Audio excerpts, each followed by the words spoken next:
Okay. All right. What is up, everybody? How you doing on this dreary-ish Monday afternoon? How are we doing? We're doing good. I'm doing fantastic. But yeah, what's good, everybody? Crazy Dog back with another Cleveland Guardians live stream for you as the Guardians wrapped up their six-game West Coast, I almost said Western Conference, West Coast road trip out in Arizona. 3 games against the D-backs, coming off a series where they lost 2 of 3 to the Padres. Where one theme was pretty certain in that series, pitching was way off. Well, in this series against Arizona, didn't start off the way we wanted. And it wasn't even game time before us Guardians fans were already depressed. Because, 3 hours before the game, like right when they released the lineups, we get a tweet from one of our lovely beat writers saying, Zach Meisel, I think, was one of the main guys that posted it. Paul Hoynes also tweeted about it as well. But Tristan McKenzie was scratched from his start. And that immediately got us thinking, oh God, what happened? And then we heard it was an elbow. And for anyone who watches any bit of baseball, you know an elbow injury is never good news. And it wasn't even an injury. He didn't suffer an injury on the mound. It's like he just woke up one day and his elbow, as they say, started barking. Woof, woof, woof, woof. No, not that barking. But it was not right. So they scratched him from the start, and they called up Tuki Toussaint, who I'm sure a lot of you probably forgot he was even in the freaking majors. Hang on, I gotta get my freaking C drive out of my computer. Sorry, guys, but I'll just keep talking.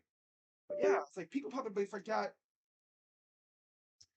Tuki's even in the majors. Yeah, he was on the minor league team. We signed him to a minor league deal, right before the season started. I think we signed him the same time we signed Cam Gallagher. Yeah, he was one of the 4 minor league signings we made that day. Cam, I think Daniel Norris was a little bit later. He actually pitched in this series. Wow. But yeah, from the get-go, we were already depressed because of the Tristan news. So then Tuki gets the start, and I mean, to be fair, he didn't do bad. Could have been way worse.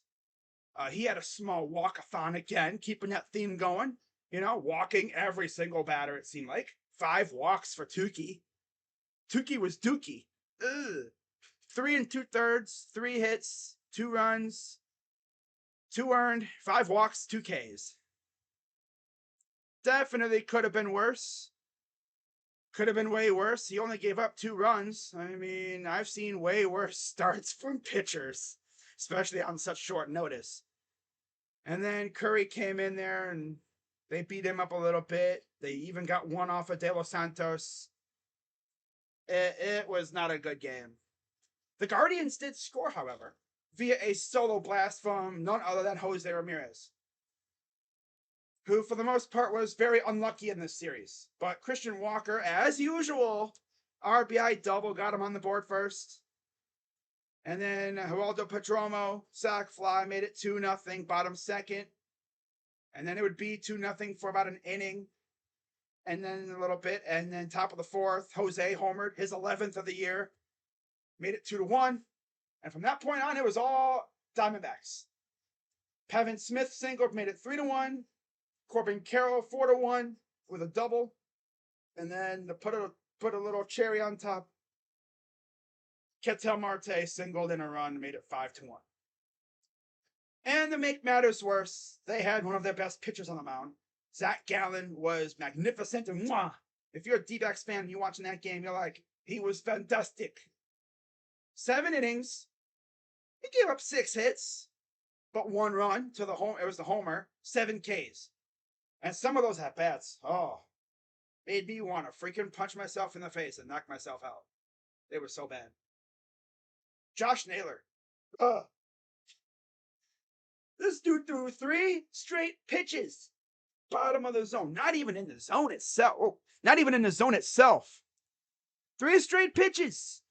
Under the zone. Damn near in the dirt. What is this dude doing? Swing, swing, swing. He's like, bro, you're not playing golf. You're playing baseball.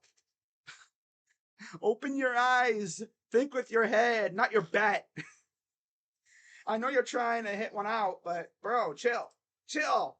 You have enough power in your swing. You don't gotta freaking try to kill the ball. Sheesh. You're not trying to hit one to the Pacific Ocean or hit one to Vegas. Whatever, you know, you're not trying to hit one to Talking Stick Arena, which is a stone's throw away from the building where the Suns play. Who, by the way, got Bradley Beal, of course. But yeah, not a great game for the guards. Offense did get 7 hits, though. So it's not like we're not getting hits. We're just not scoring. So Zach Gallen, 8-2, 2.96 ERA. He got the win. Tukey, of course, took the loss. He's 0-1, 4.91 ERA. And then in typical Guardians fashion, he was DFA'd after the game. So, yeah. What's up, Yusuf? I am doing great. How are you doing? So then we go to game 2. And of course, I did stream this game with my guy JB Taylor on his channel. Shout out to Walk Off Sports Talk for having me on. It was a blast, even though we lost. But hey, it was fun. Shane Bieber on the mound, going up against Tommy Henry. And yeah, we got to Tommy Henry pretty good. We got to him pretty good. Yeah. As Andres actually got us on the board first with a bases loaded walk. Love to see it. And then he struck again with a homer, his 5th of the year. I think he's starting to get hot a little bit right around this time. Love to see it. He made it 2-0, and then it would be like that for a couple more innings. And then came the bottom of the 4th, and the whole chain of events that happened in that inning just was so unfortunate. He walks Ketel Marte, and then should have had a double play that would have, I think, ended the inning, but Bald Man couldn't keep his foot on the bag because Naylor threw the ball a little low. And of course, you know, Ahmed is freaking, I'm stumbling, I'm off balance, can't freaking stay on his own 2 feet. So there's no double play there. And then in typical Guardians fashion, again, Christian Walker mashes one, ties the game at 2. I've already said this dude mashes us every single freaking time. He's a Guardian killer. Certified. And then, you know, it would be 2-2 for a while. We've had chances. Couldn't do anything with them for the most part. And then it all came crumbling down in the bottom of the 8th. I was surprised they kept Bieber in the game this long. It looked like he was losing his stamina. He didn't really have his pitches. He was leaving them up a little bit. And then they started mashing him. They hit 3 freaking homers in this inning. Jake McCarthy solo shot. Corbin Carroll 2-run shot. Lourdes Gurriel solo shot. And it's crazy because, oh look, it's the Rally Rooster. Haven't heard you in a while. Where have you been? Ay. But could have really used you for this game, you know. But obviously it was like 10 o'clock and you were sleeping. But for real though, I haven't heard the damn rooster in a while.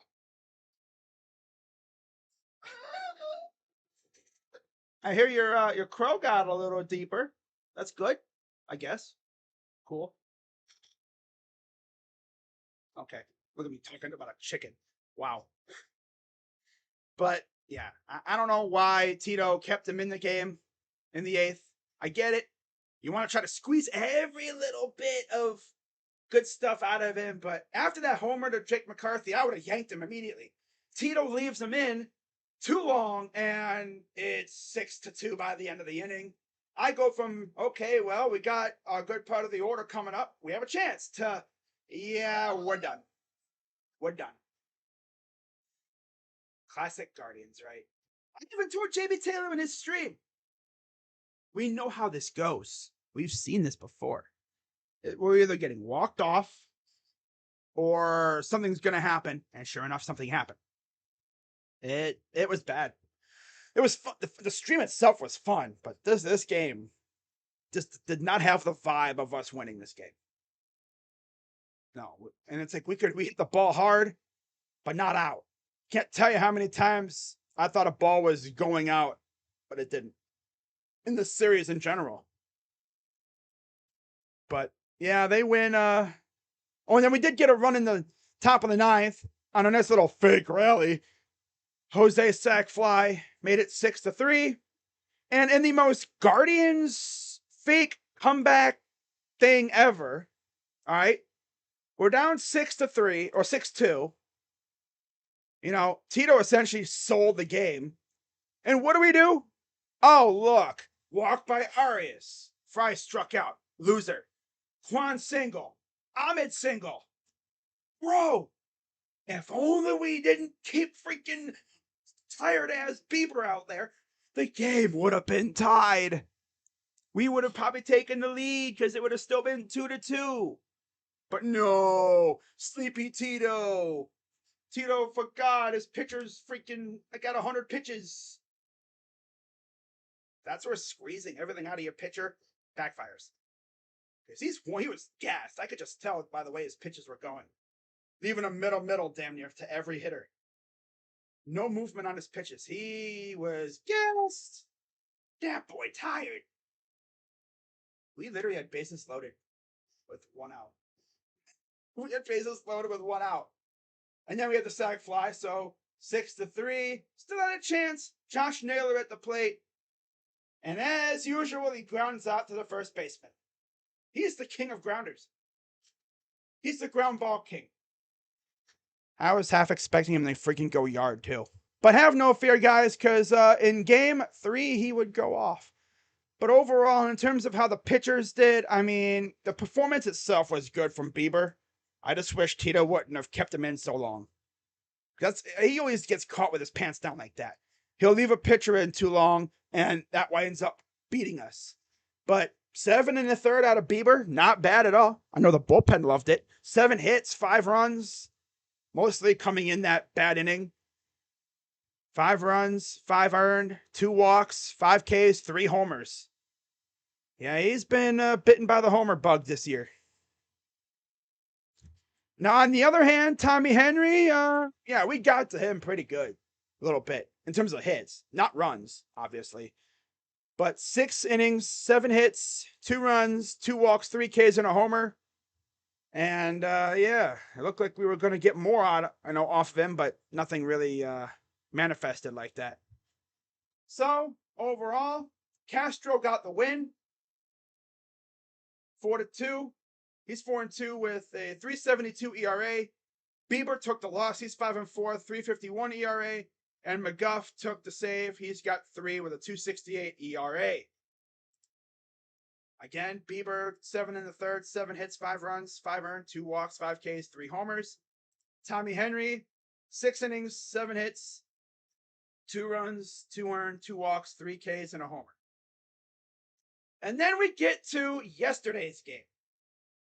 And it's like the offense just absolutely erupted.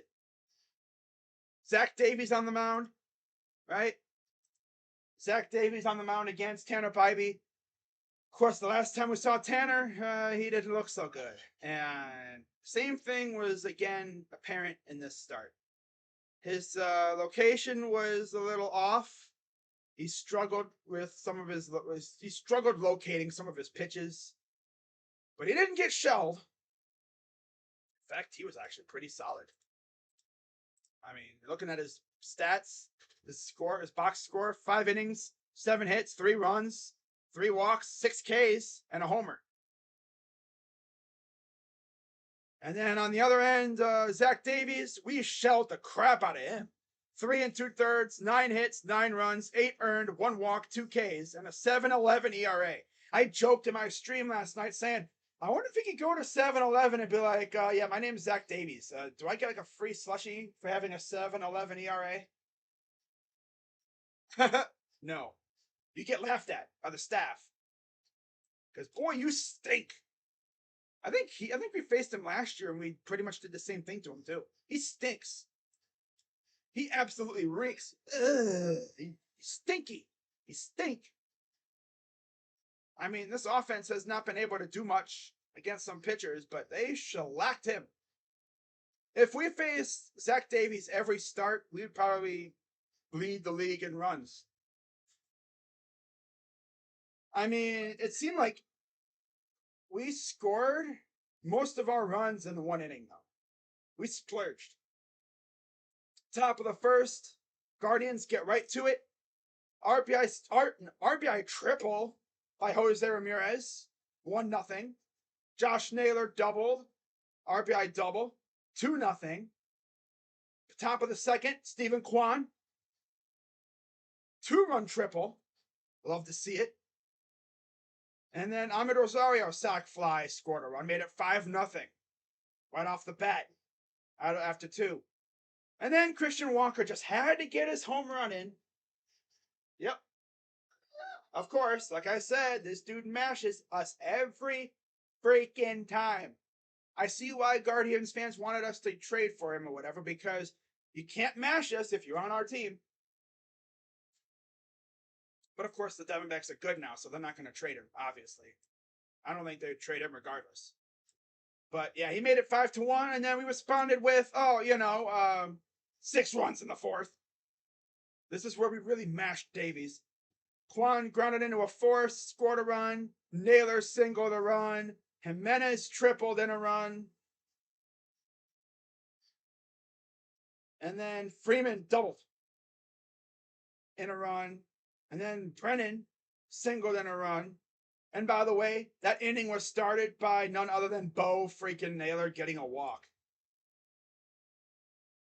That's crazy. The first time you actually reach base in the majors is a walk.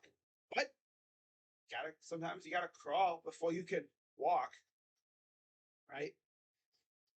Like I said on Twitter, I know a lot of people are going to be concerned because Bo made good contact. That's not a problem. He's just been unlucky. He'll get hot at some point. I don't think he did that well to start in AAA either this year. But then he just started raking, and before you knew it, the home runs started coming, and the dude had 13. I'm not going to come out here and say I'm not going to make a prediction for how many homers he's going to hit, because I don't know how many games he's going to play. Is Tito going to give him the Zunino treatment? Having him catch every day, which would be smart, or mostly every day. Or are they going to give him the Gallagher treatment where we barely see him? And I bet you in typical Tito fashion, it's probably going to be the Gallagher treatment. We're going to see him like once or twice a week. I mean, the best way, unless they DH him some days too. That'd be interesting. That'd be cool. DH him maybe once in a while. It would also help with like Bell and Naylor, giving them some rest. But overall, great game from the Guards. This game was essentially over after the 4th inning. And then after that, Josh Naylor would add another nice little cherry on top to his amazing day with an RBI single, made it 12-1. And then Christian Walker just had to get a little bit more in there as a 2-run double, made it 12-3 after 5, and that was it. That was all she wrote after that. The Guardians shut him down, and we win 12-3. That was fun, to say the least. And the best part is Tanner Bybee did get the win, too. Yeah.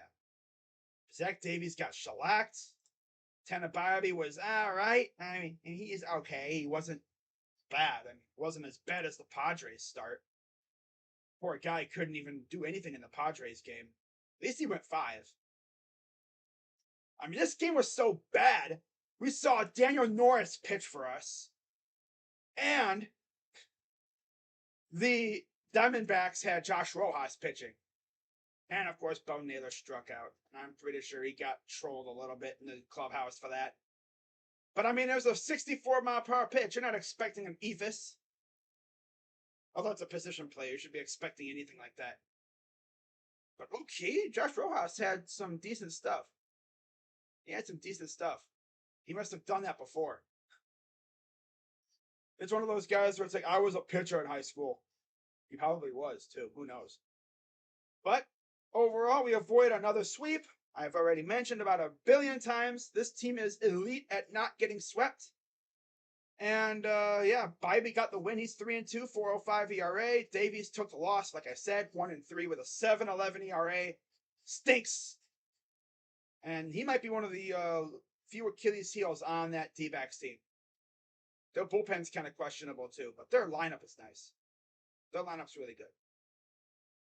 So we move on to tomorrow, because we're off today. Tomorrow, the Guardians are back at home against Oakland. Yeah, Oakland, yeah. And it'll be Medina against Savale.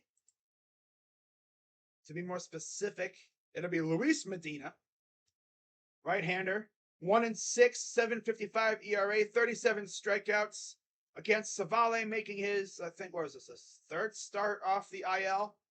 2-2, 2.67 ERA, 22 Ks, coming off a start against San Diego where he really wasn't that good. You know, he struggled just like Tanner did, but he's 2-2. And against Medina, we've never faced him. And against Savale, they have Tony Kemp, who has an RBI. That's all, because they've barely faced him. A lot of these guys either haven't faced him or they faced him maybe like once or twice. Peterson's faced him 4 times. He's batting .250. Yeah, so that'll be interesting. But we should be able to win this series, hopefully. Hopefully. Now on the 21st, second game of the series. I don't know if they have a starter announced. Yeah, they do not have a starter announced for us yet. Some people speculate it could be Gavin Williams making his major league debut. But I don't know. Some people don't think he's ready for the big leagues yet. I mean, he looks ready to me. My guess is it'll probably be like Gaddis or Curry or something. Unless they call up some other guy. I don't know who though. I don't know who else they're going to call up. Guess we'll have to find out. But it'll be Paul Blackburn on the mound for the A's. He's probably one of their best pitchers, if not their best pitcher in general. No record, 3.48 ERA, 23 strikeouts. Pretty crazy. He's like arguably your best pitcher. That's how bad you are. And against him, Jose has 10 at-bats, batting .400 with 2 RBIs. I think we should be able to have success against him too, hopefully. I always say hopefully because I don't want to be like, oh yeah, we're going to beat this guy. There's a few pitchers that I know that we can absolutely mash, and we just faced one of them, in Zach Davies. The other one I think is, what's his face? Dude that got suspended one time, played for the Yankees and the Tigers. Absolute scrub. Can't think of his name. Oh well. And then game 3 of the series, 1:00 p.m. Eastern. J.P. Sears, 1-4, 4.24 ERA, 72 Ks, going up against Logan Allen, 3-2, and 3.95 ERA, 53 Ks. And against Sears, Arias has a homer with an RBI, 3 at-bats, and Naylor and Ramirez have an RBI on him, so that's nice. And of course, they have never faced Logan Allen. Hopefully they have, if there's games I want to see Bo start, I want to see him start with the youngsters on the mound. Have Savale with Gallagher, and then have Bo work with Logan and whoever we have starting Wednesday. That's what I would do. That's just me. Personally, though, I would have Bo start every game. Just like I said, the only way you're going to get better is with reps, right? I mean, heck, you could still have him play, have him DH, right?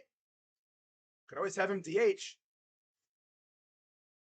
Because we all know that, they could pinch hit him. They're not going to pinch hit Bo.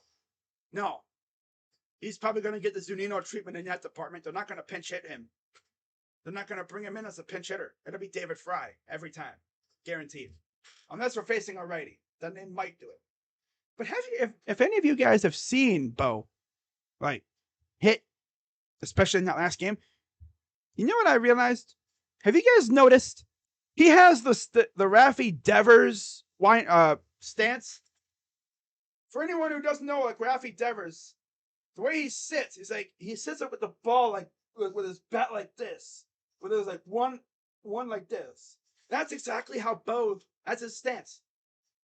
He has the Devers stance. I don't know why, but it just looks like Devers to me. I should pull up like a still shot one of these days on Twitter or something and compare it. I wonder if anyone else has noticed that. I'm sure they have. But no one's just mentioned it yet. But, this is the series where I think the Guardians can get back on the good side of things. Minnesota faces Boston. So it'd be nice if Boston could help us out a little bit. You know what I'm saying? Yeah. It would surely be nice to see Boston go out there and do some business. Help us out. They actually start tonight. Boston and Minnesota. Lopez against Paxton. Ooh. So go Paxton. Look at Crazy Dog rooting for another team. Well, you see, because we're trying to catch the Twins. So, yeah.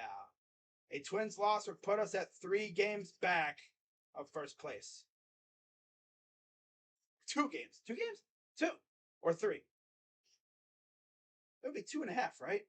I'm tripping. I don't know. Might be 3.5 or 2.5. No, because the Twins won last night. Darn. That's right. They won. No, that was the 17th. The 18th, they lost. I'll have to look at the standings. Oh, well, whatever. We're still trailing, though. But we're lurking. All this team has to do is just get hot at the right time, and we'll be all right. But yeah, Lopez and Paxton. And then tomorrow, the 20th. It's Crawford against Ober. I thought it said Kluber. I was like, what? No, Crawford against Ober. Oh. Yeah. The Twins are going to freaking finesse their way to a series victory because Boston is very unserious this year. They are so unserious as a team. Whitlock against Sonny Gray? Of course, they faced their 3 best pitchers almost. Well, maybe Raffy Devers goes off. That would be. I would love that if Raffy just had like a monster game fantasy. But hey, it is what it is. So we gotta take care of our business first, of course. Must take care of our business first, as always. Right? Oh, and then they face them again on the 22nd with Joe Ryan on the mound. Oh God. Watch them face Corey Kluber. Well, that's going to wrap it up, and of course, NBA draft on the 22nd. As of right now, I'm not going to be streaming. What if the Cavs trade up into the lottery? They're not going to trade into the lottery. They're probably going to try to trade like later first round. That's what I've heard. They're going to try to trade up into like the later first round, or at least they've tried. Not sure if it'll happen. I would love it if it did, though. But again, I don't know what they're going to do. Guess we'll just have to wait and see. And then, believe it or not, I believe, 2 weeks. No, it's going to officially be a week from this Saturday. NBA free agency officially starts on July 1st. So you know what that means. Probably a lot of moves are going to be made. I mean, there's going to be moves made in the next couple of days because, trades go down, teams trying to acquire draft picks, maybe players get traded, maybe the Cavs make a move or whatever, I don't know. A lot of Cavs fans seem to think that Okoro could be dealt. Not exactly sure what Kobe's cooking, but I'm sure he's trying something. Because I'm not going to say the pressure's on him, but they got a taste of winning, and they got a taste of the playoffs, and I know that's made them starving for more. So hopefully they build off of what we did last year, and they add a solid 3-and-D wing, maybe a solid backup center, maybe some other stuff for depth, but hard to say what Kobe's thinking. Oh, what I would do to be a freaking fly on the wall in that building right now, or in his office this week. But that's pretty much going to wrap it up. Chat was kind of quiet today. Hope everyone has a great rest of your Monday. And by the way, in case you didn't know, 7 years ago today, right now, I was in Cleveland celebrating a Cavs World Series. Cavs NBA championship. Very hot day, but it was fun. I enjoyed it. Yep, I enjoyed walking around downtown, just taking in the sights and everything, and it was a blast. Hey, Crazy Dog, would you go to... Yes. If the Guardians and or the Browns won a championship, you know damn well I'm going up there. You know damn well I'm going up there to celebrate for the parade. Are you kidding? Of course I would. What if the Blue Jackets... If the Blue Jackets won a championship? I don't know. Probably. Most likely. I don't know. But you know damn well if the Cavs or the Browns or the Guardians won a championship in the near future, I'm going up there. I do not care. But hopefully that'll happen soon. Could you imagine how crazy it would be, though, if, like, we had the Cavs win a championship again, and then the Guardians did it? That could have happened in 2016. That should have happened, honestly, but we blew a 3-1 lead in the World Series. We could have had 2 championships. But it's like the sports gods said, you know what, Cleveland? We threw you a bone with the NBA. Don't get greedy. The freaking sports gods told us, don't get greedy, guys. We threw you a bone for the NBA championship. We figured if you lose the NBA championship because you were down 3-1, we'll give you the World Series. But since you won the NBA championship, sorry, you can't have 2. And it's crazy. Miami was like that close to having 2 championships within a few days. But now they have intense pain. Pain that not even us Cleveland fans have experienced. Losing 2 championship games, 2 championship series in a matter of a couple hours. Literally, back-to-back days, losing a championship. Ouch. The closest we have to that is the Cavs. No. Well, we won one and then lost one. I don't think we've lost like that. Because when the Cavs made it in 2007, the Browns were good, but they didn't make the playoffs. And the Indians were good, but they choked in the freaking championship series. And the only other time that, we've been in that situation, the Cavs in like 15, 17, and 18, and 19, or whatever, 15, 17, and 18, the Guardians didn't make it. So, they didn't make it that far. So 2016 was probably the closest we've been to that level of pain. But I'm telling you, even Miami hasn't experienced the amount of pain and suffering that Philly fans have experienced over the past couple months. They've had 4 professional champion teams lose. Let's see. Well, at least, no. Well, not 4. I guess if you want to count soccer. Football, obviously. Well, no, 3, I think, mainly. Yeah, it's mainly been 3. Football with the Eagles. You had baseball with the Phillies. And I think there was another one in there, like soccer. Oh, yeah, soccer. There was 3. The Sixers were like that close to making it, but yeah, it didn't work out that way. Freaking Game 7 Tatum. Or Game 6, Game 7 Tatum, right? They literally had the Celtics dead to rights, but Tatum's like, no, not today. No. Isn't that like, didn't he go for 51 in that game 7 against the Sixers? Boy, he saved their asses in Philly against the Sixers. They send him back to Boston, and this dude just took off. 51. And that got Doc fired, and now they have a new coach. Should be interesting to see what they do there. But that's going to wrap it up, guys. Again, I will probably be live tomorrow night for Guardians and A's. We'll see about Wednesday. I'm probably not going to go live on Wednesday unless Gavin Williams is starting. If it's Gavin Williams, I am 100% streaming that game. Definitely. I always try to stream Major League debuts for pitchers.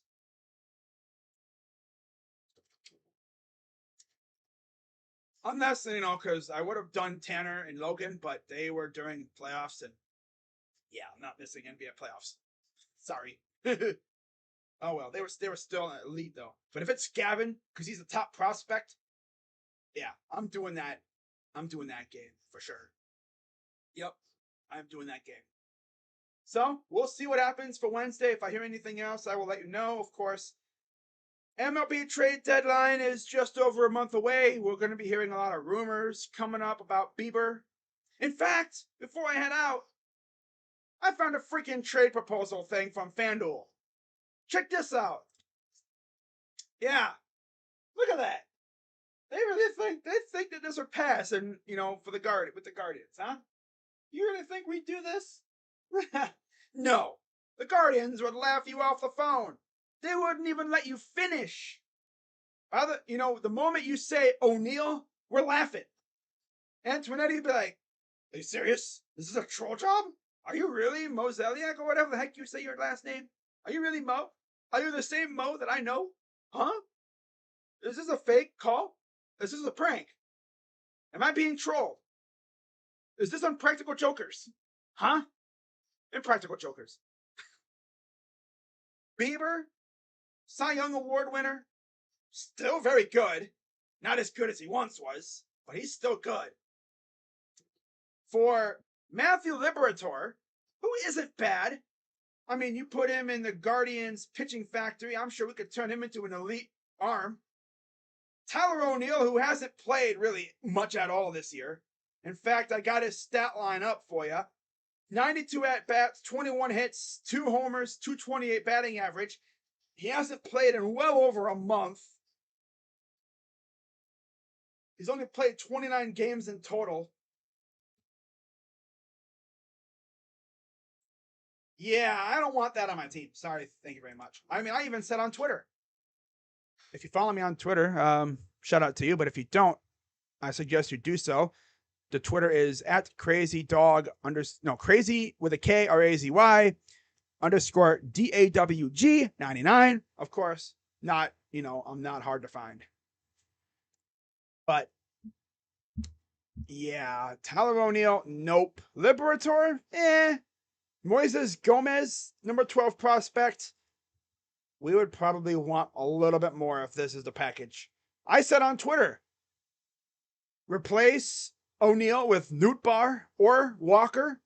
Or if you really want to get ballsy, both of them, which I know they wouldn't do that, but give me Nootbaar or Walker, and honestly, you have yourself a deal to me.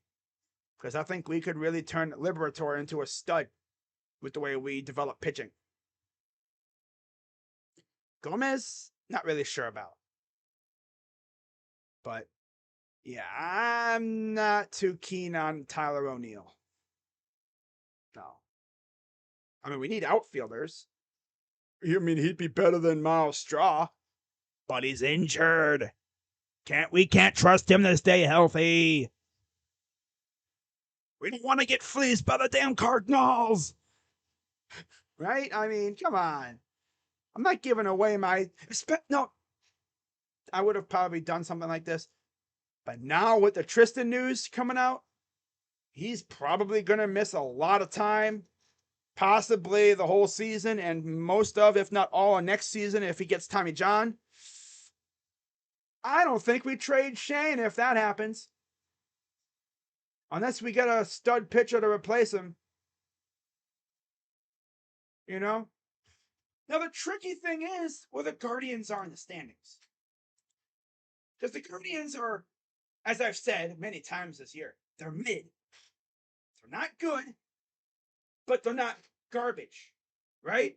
They're not good enough to be bona fide buyers, and they're not really trash enough to be certified sellers. They're mid, which means if they do anything, it's going to be, they're going to sell to buy. They're going to sell pieces to buy pieces. They're going to use, hopefully, like Bieber or Ahmed, I hope, I pray, they're going to use pieces that they have to, and they're probably going to package that with some surplus from the pitching farm or the infield or whatever, because we have a ton of that stuff. We have an overexorbitance of that. Like, we have a limit. Maybe give them, like, maybe use, like, Bieber, Ahmed, maybe some excess pitching depth or whatever that we're not going to be, like, from the low ranks. Use that stuff to get yourself a bat with some boom in it, right? A bat with some boom for the middle of the lineup. Especially like at outfield, most likely. And maybe like maybe a middle reliever or something. Because I can't trust Karinchak. I can't really trust anybody with the setup spot. But the tricky thing is the Guardians are 2.5 back. Again, Minnesota, they play tonight. So if they lose, we're 2 games back of the division. We're in contention. We're 5.5 back of the wild card. It's, some people talk like we're in Kansas City's spot. We're 2.5 back. If this team gets hot, we taking off. But the problem is we can't get hot. We can't. We take 2 steps forward, 5 steps back. 2 steps forward, 5 steps back. I can't trust this team right now. Now, luckily, it seems like we're going to start adding some juice to this lineup, especially if Bo takes off. If we get even a little bit of production out of Bo, like what he was doing in AAA, oh yeah, this lineup could go places. If Bo starts doing what he did in AAA in the major leagues, which it might take him a little bit to do because he's got to adjust, but I'll give him time. Like I said on Twitter, I'm going to give him a couple games before I start hating on him. I'm going to give him probably the rest of the month for the most part. I'm going to be really lenient because, again, going from mashing AAA to major leagues, now maybe facing the A's pitching staff will help him out. We do have the Brewers coming up afterwards. That'll be tough. Brewers are actually really good this year, too. I mean, they're tied for the lead in the Central with the Reds. Wow. I did not expect to see the Reds this good so early. But you see what the Reds are doing? They're calling up their youngsters. And look what's going on. They've won 8 in a row. They just swept the Astros. I mean, to be honest, they avoided their 2 best pitchers. They didn't face Valdez. They didn't face Javier. So, I mean, you better beat those 3 scrubby pitchers that they have. Right? I mean, look what we did to Bielik. I mean, Bieber essentially just destroyed their AAA lineup that they had because they didn't care about that game for the most part. They had a freaking surrender lineup. They were resting guys. Oh, that's tough. Imagine winning 2 of 5 against Ohio teams. That's tough. You lose back-to-back series to Ohio teams, and people slander Ohio. But it's good to see the Reds are actually putting up their end of the bargain when it comes to repping Ohio sports. It's good. Really good. Because for the longest time, the Guardians have had to rep Ohio sports. Now it looks like the Reds finally said, you know what, Guardians, we'll help you out, and we'll make Ohio look good. Yeah, now we're the ones that are being trash. Okay. But hey, at least, we're more or less mediocre. We're not trash. We could be way worse. Trust me. Look at St. Louis. Think about it. Look at St. Louis. We could be them. We could be in their spot. You know, we could easily be in Colorado's spot right now. But thank God the Central stunk. The Central stinks. I'm trying to say stinks and sucks at the same time. But you get the idea. The AL Central absolutely reeks. And I mean, when this team gets hot, we could definitely take this division. Now, if I'm the Guardians and we win this division, I'm not popping bottles for it. Hell no. No, I'm not popping bottles. Hell, why would I pop bottles for this division? You know? This is like winning the shortest person contest. Whoop-de-doo. Who cares? This division stinks. It's like being the only person to freaking show up to do a competition. Wow, congratulations. You won the competition. But there was like no competition at all because this division stinks. The freaking Twins lead the division at 500. Literally, any other division in the major leagues, except the NL Central, of course, because that division stinks as much as ours does, we would be last in that division. Yeah, every division except for the NL Central, where the Twins would be second, or tied for second, more or less. But yeah, you get the idea. We'd be like second or third. Every other division, we'd be like in last or like in fourth, like in the NL West. The Twins would be in fourth. But yeah, this division stinks. All we got to do is get hot, and we're in this thing. We got a long way to go. But I'll be doing videos on rumors and stuff as we get closer to the deadline. Might do like a trade deadline wish list video or whatever, like I've done before for other teams, especially the Cavs. I don't even know if we're going to do anything. It all depends on what we look like heading into the deadline. You know, because I don't know what this team's going to look like. I mean, are we going to get hot at some point? Are we going to win like 8 in a row like the Reds did? Are we going to freaking stink up the joint and lose freaking 10 in a row like the Royals did? I don't know. I really don't know what to expect from this team. You know what I'm saying? I mean, heck, even the expected win-loss thing on MLB.com has us at 33 and 38.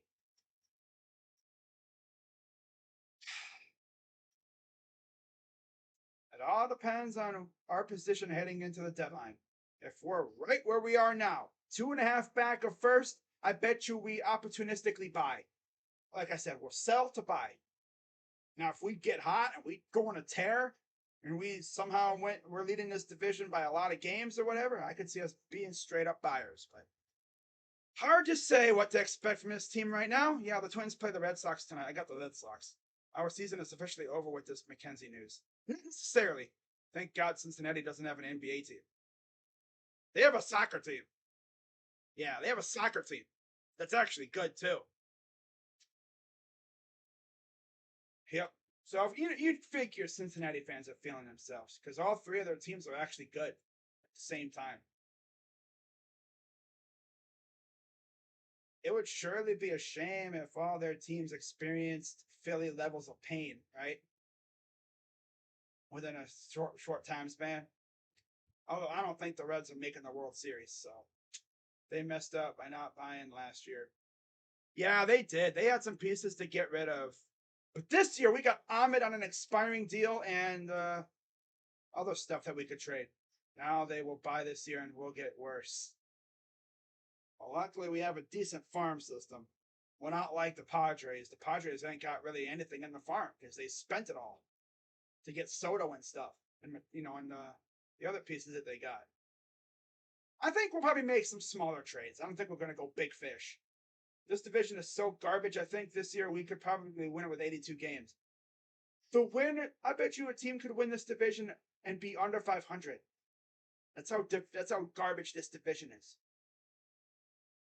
And that's why if I'm Antonetti and Chernoff, if we're in this spot, 2.5 back, we have a chance. I'm at least going to add some pieces to this team. But you know how they're going to be. They're not going to do anything because they're going to see that this team is too good to do it. You know, this ain't like 2016. I'd still add a piece or two.